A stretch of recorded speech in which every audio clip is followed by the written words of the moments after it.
Woo! Parents and teachers should have the choice to make the decision that best suits them and their individual situation.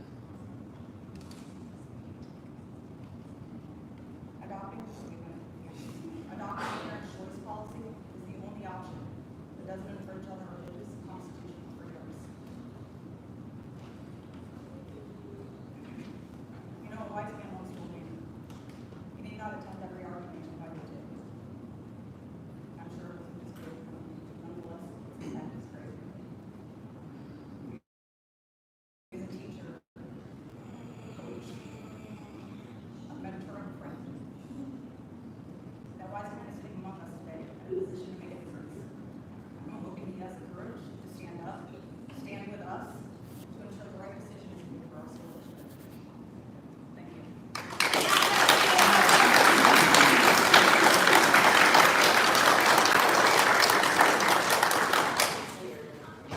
both for asking to speak before the board. So now we'll have open communication for questions and comments.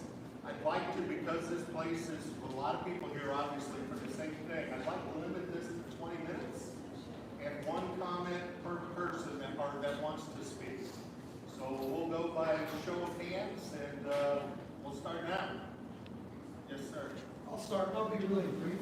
My name is Michael Bowles. I'm fourth generation with this school system, this neighborhood.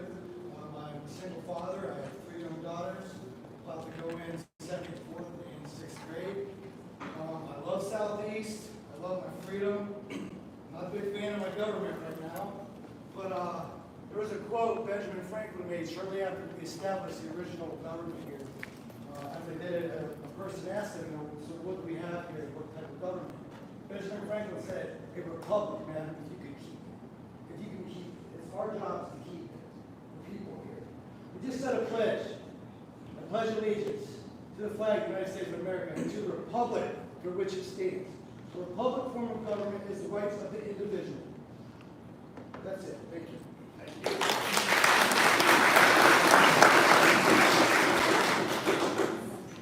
Hi, my name is Millie, and I am a bus driver at Southeast.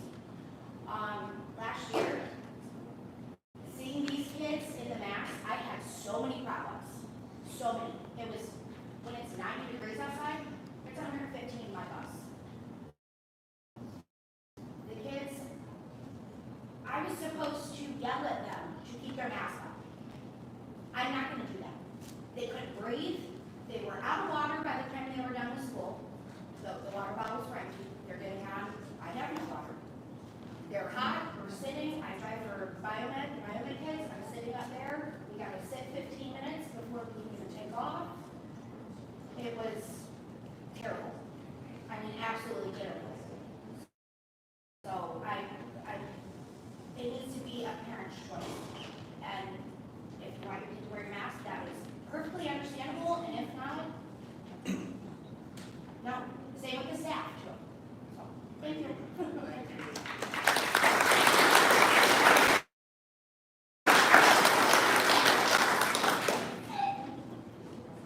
Anybody else? Yeah, I'll say. One of the things that I've learned, I've been here my whole life. You guys know. You know me. You know I've been blessed enough to travel the world, see what I do, and do what I do now. Coming back home meant the world to me. Just building this house, coming back in. Going to Southeast, having these options, you know, what my kids are going to do now. I got 3 little boys that's going to be here for the next 15 years, getting ready to rock it. But, you know, just like me and so many here, there's a reason why I signed that dotted line and joined the Marine Corps. You know, it's for the freedom and the right to do what we do.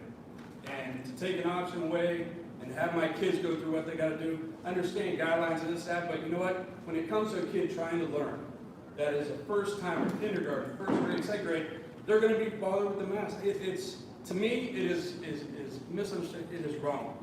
And I'll stand beside my kids. If they don't want to wear a mask and we have to go to homeschooling, that's what we're going to do. So as me, and I respect every meeting, everything we have. Anybody?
Okay. All right. So just to refute what she was saying, I've been to many hospitals the past couple months, and I will say, like, myself going personally, my kids going, every time I've gone to the hospital, even the nurses there and the doctors there have expressed to me that they think the whole mask thing is pointless and they don't agree with it. So there's obviously a difference of opinion even throughout the medical community. Next, my son has attended Southeast for a couple months in kindergarten this last season, and he was tormented by the mask.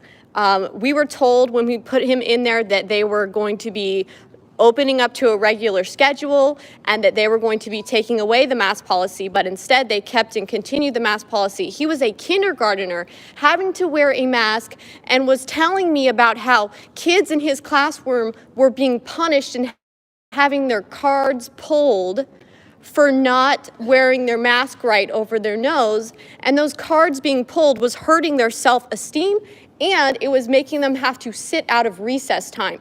The kids were being subjected to some kind of crazy experiment where they're having to wear this face mask over their face, and my son was developing asthmatic symptoms, coughing, sinus problems, to where his pediatrician was wanting to give him an asthma inhaler. He never had any of those problems prior.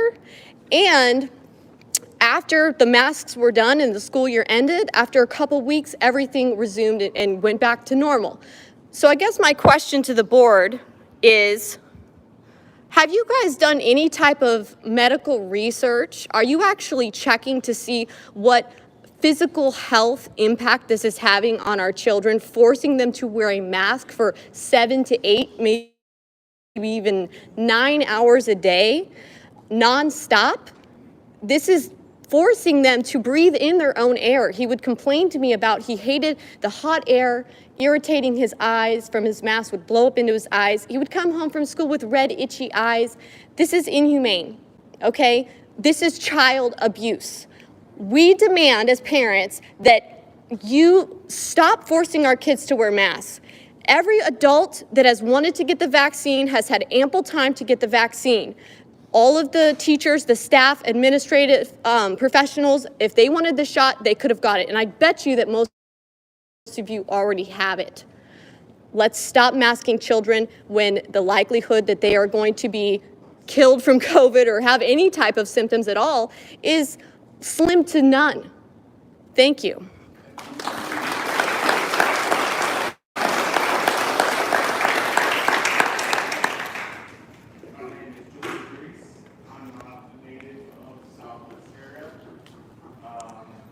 I just want to make the point that nobody here is wearing a mask. Nobody. And I don't know how many of you seen the video of the girl running track in the mask and passed out at the finish line? Passed out. From black cross.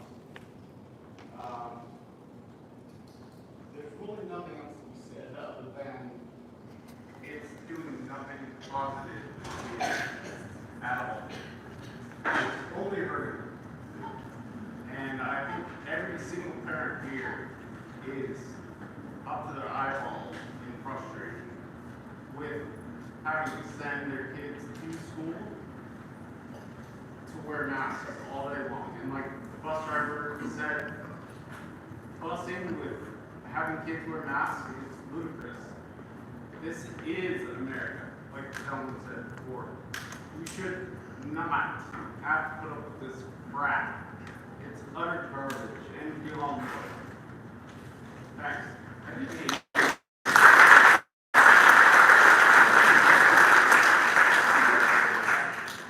don't know if I have a right to say something. I'm in Rebecca, and I'm open to role for my kids right now. My husband and I both work full-time jobs. I had to have my mother watch my kids every day that they were not in school. There were 7 days that my kids did not have schoolwork or anything because there was a snow day or they missed a day. They didn't have packets, they didn't have anything. So that means my mother then has to be at home with my kids and teach them something because we didn't get Chromebooks. So I went out and purchased Chromebooks. We didn't have stuff. So my frustration was other kids are going full time to school, but our kids, my second grader, is now staying in second grade because I don't feel like he got what he needed in second grade. He's not where he should be for reading. And I'm afraid that that third grade test is going to say, you know what, you're going to fail anyhow, you're going to stay in third grade again. My kindergartner, still because he can't even get his ABCs, and I work with him every single day. His numbers, his colors, everything.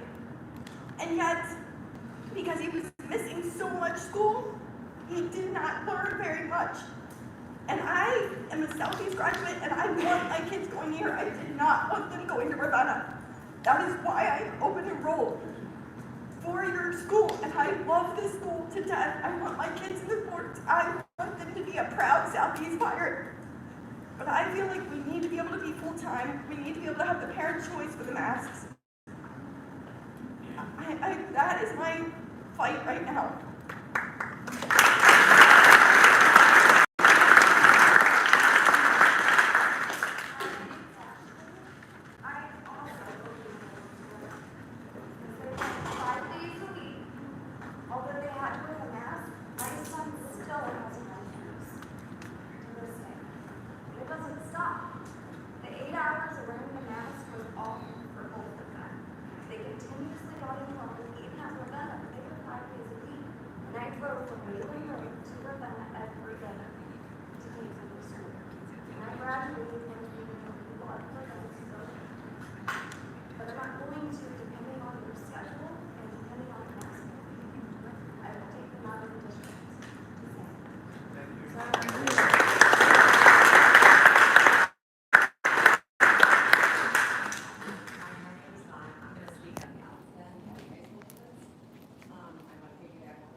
Thanks. You have had your opportunity to get your vaccine. So if you're afraid of this disease, and I'm so sad for you that you've been a terror like that, you've had a choice to take the vaccine. And those of us that don't want to have it, it's our body, our choice. We should not be forced to. Elections have consequences. I encourage everyone to research the backpack law and what that means and what consequences that would have for the school district if that got put into place, the money that would be. We choose to send our children here because we love this school district. I love this school. I tried so hard to buy a house in Southeast and we could not. We couldn't even get to them fast enough. They were already for sale. So we settled for a house.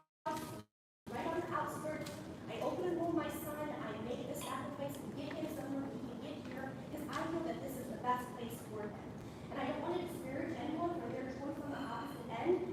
They're doing this on purpose, people. They're dividing us. They want us to hate each other, excuse me. So please, just give us the freedom to allow our children to be raised the way that we see fit. This isn't where we're going to see all of the rest of you that serve. Thank you so very much. You're so much greater than I am. Thank you for this time. Please, please, please take our pleas into consideration.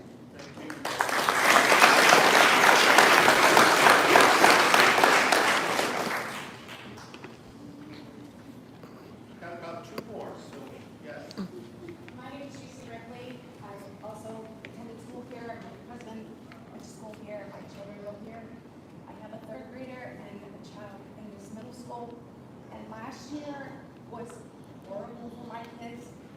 My middle school child told me they were supposed to get mask breaks. The only time she was able to breathe is if she asked to go to the bathroom to take her mask off. They were not getting mask breaks. My second grader, going into third grade, refused to wear a regular mask. If you put that on him, he would hyperventilate. So I got him to wear a gaiter. He would put the gaiter on. By the time the bus came, he already had the thing soaked with him breathing through it. So he would spend the entire day, I would send 2 masks. I would put one in his bag and say, switch it at lunch. He would come home with it, wring it out with spit and bacteria that he's breathing all day long. Again, 7, 8 hours a day until we got to the end of the school year where it was every day. Not to mention the fact that I was working full-time at home, trying to do the packets every other day. And my child at the beginning of the school year, now I will say Mrs. Shaw did a wonderful job trying to get my child back up to where he needed to be. He was a year behind in reading at the beginning of the school year. About halfway through the school year, he was still half a year behind. Going into third grade, where they have to take this stupid test. Okay, so now he's going to this school having anxiety because he doesn't want to put that mask on. He's supposed to wear glasses. He would not even wear the glasses, and I would not tell his teacher that he needed to wear the glasses because she would make him put them on, and then they'd fog up, and he can't see. So I choose you to be able to see rather than wearing the glasses. So now he's taking a step back in his vision, which affects his reading.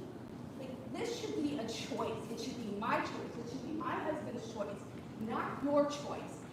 And if you're going to mandate it be a choice, I demand evidence, medical evidence, that has been peer-reviewed and shown to us that the mask had worked. Because that curve has not changed with or without the mask.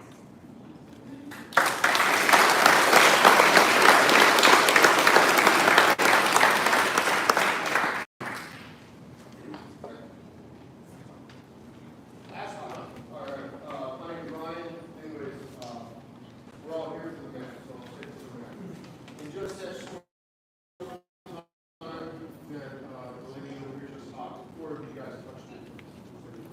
We're all adults, so for us to just say, I do it all the time, touch my face. Kids do the same thing, okay? So the masks, do they really work? Yeah, it still helps stop some things. If we're talking about medical masks, are we giving the kids brand new N95s every day? No, we're giving them cloth masks. You can probably see through, right?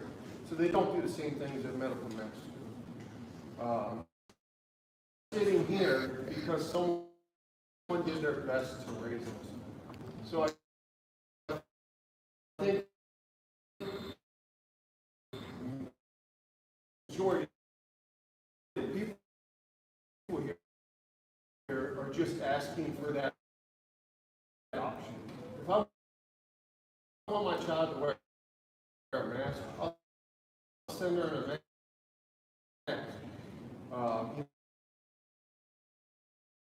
You know, I would.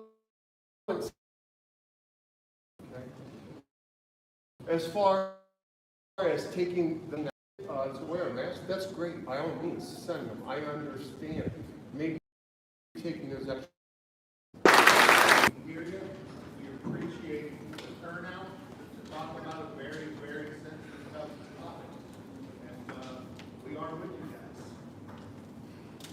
Just a quick question.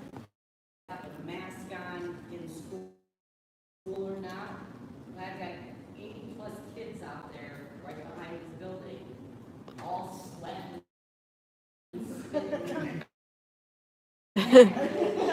Each other. I mean, and we're all gonna take our sweaty kids home. You know, so I just don't see what the difference is if they're allowed to do that, and they all play baseball together, and these kids are always together. People's houses, parties, spending nights, it's been a summer, like he said, they get dirty, and the football boys get really dirty. So why do you think they're dirty? But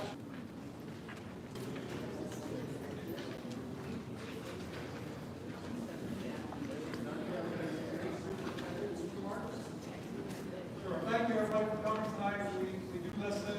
A lot of you wrote thoughtful letters to the board, to me. I appreciate that. They were soft. I appreciate the grace in that, too. They were understanding of the difficulties, decisions that we've had to make in the past 19 months. I will tell you, and I'd like to, if the people that help make some of those decisions, that a lot of them are here tonight, and all of them can attend. If you would stand, the principals, school nurse, director of business, our transportation supervisor, our food supervisor, some of them, if you look around, are here. That team did not basically get a summer break last year. I don't really put our decisions or disagree with our decisions. I'll tell you, a lot of thought went into providing flexibility.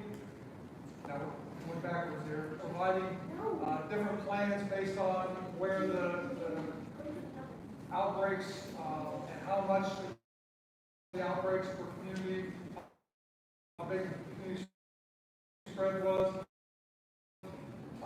But hundreds of hours went into that plan. I'll tell you once again, this plan, the same personnel back together and look at as much updated information as we had to make our decisions, put together a plan for this year.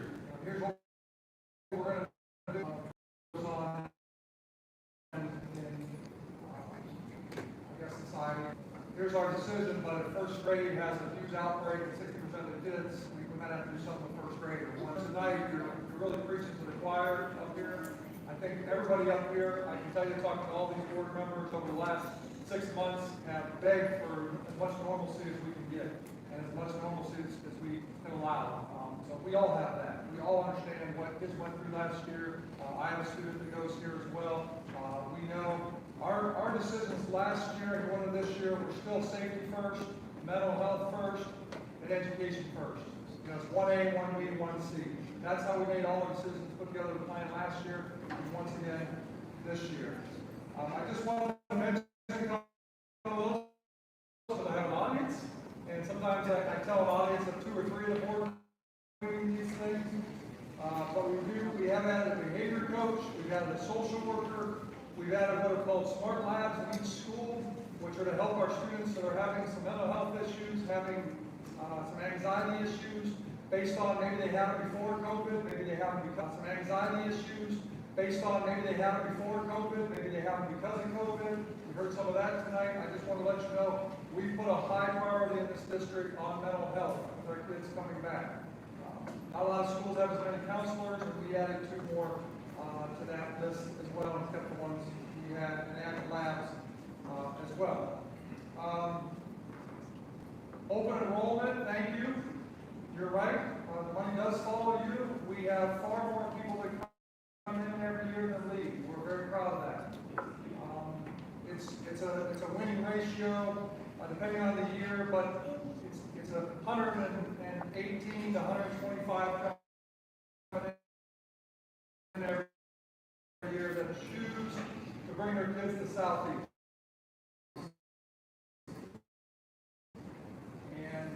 We take that responsibility very, not like when I grew up a couple years ago.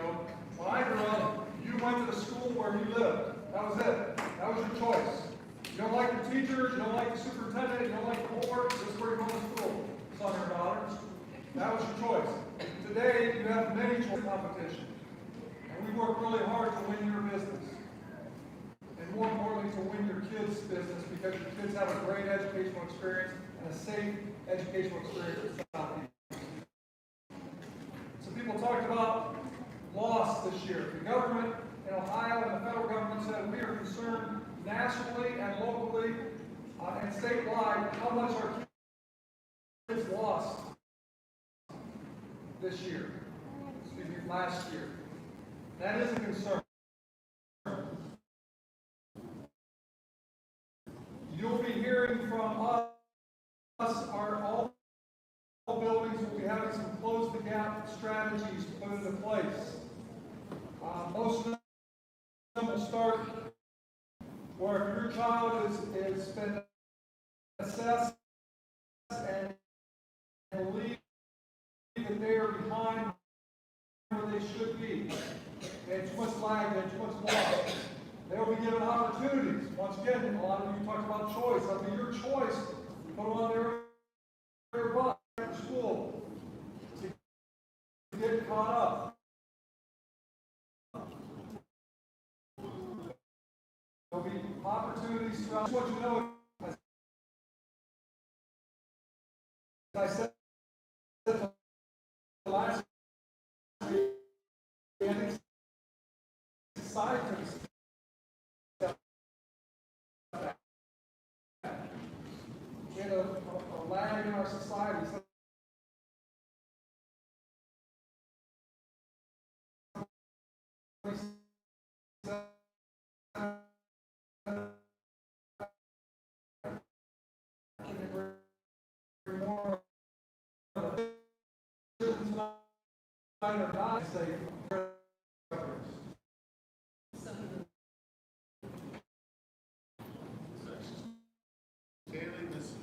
Required to put a policy in place